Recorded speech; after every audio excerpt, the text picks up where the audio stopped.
Muy bien, yo lo que quería era perder peso y también tonificación general y por eso empecé a hacer una vez a la semana entrenamiento con Xavi y me va muy bien porque ya puedo ver resultados y también tener el compromiso de una vez a la semana estar aquí con él me va muy bien porque así pues, cada semana estoy aquí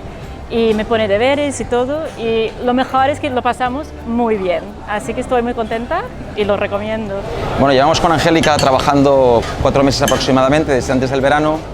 Su objetivo principal cuando hablamos la primera vez era tonificación muscular y perder peso y en eso estamos trabajando. Nos vemos una vez por semana,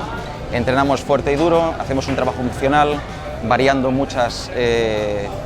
ejercicios, trabajamos con el TRX, con las kettlebell, con los sacos y luego durante la semana tiene deberes para ir haciendo y conseguir su objetivo. Es muy disciplinada, hace todo el trabajo que le mando y en eso se ven los resultados. Ya no es que lo diga yo, sino que me lo comenta ella, que a nivel de cinturón ha perdido una talla o dos, que se siente mucho más fuerte, se siente con más energía y ya son los resultados que se ve cuando nos vemos una vez por semana, el rendimiento ha aumentado exponencialmente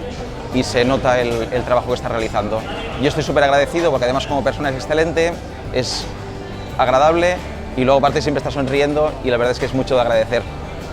Gracias a ti.